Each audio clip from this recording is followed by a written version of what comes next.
Within 6 months of the 81st Brigade returning from their deployment in 2004, a significant number of soldiers had stopped drilling.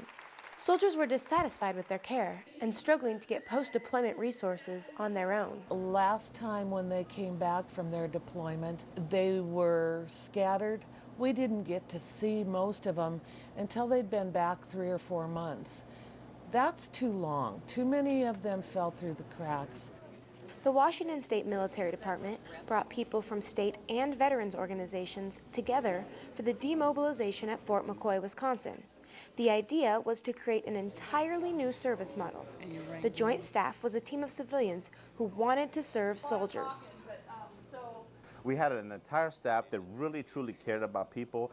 And see, that's what it's about. These soldiers came to a staff that was more unique. We weren't wearing a uniform. We weren't part of the everyday staff. We were people from the local community that really did care about the soldier. Instead of briefings, the team created an environment where soldiers could receive one-on-one guidance about their benefits. Soldiers were also able to file VA compensation claims on site. 15 VA representatives were there to provide hands-on service and expedite the claim process. A national average for folks filing claims, service members, is like 15%. Okay, we had 45% of our service members file a claim. Why? Because it was easy for them. They had a real-life person to help them understand what it meant. We gave them customer service.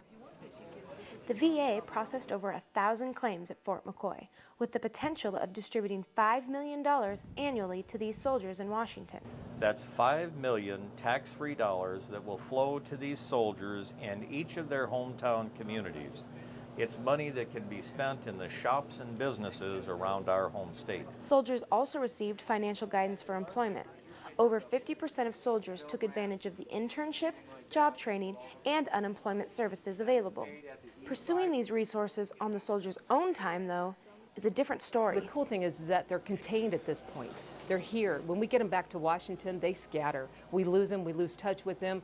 We have such a hard time putting our hands physically on them, doing the one-on-one, face-to-face.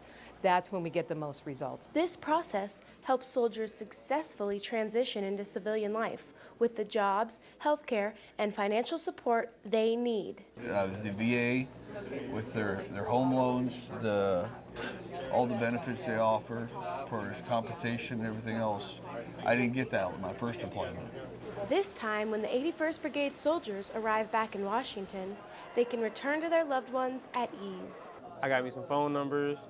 I got a couple ways to get money while I'm in school. So now all I gotta do is fill out the paperwork.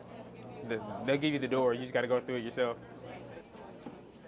From the 122nd Public Affairs Operations Center, I'm Army PFC Virginia Owens.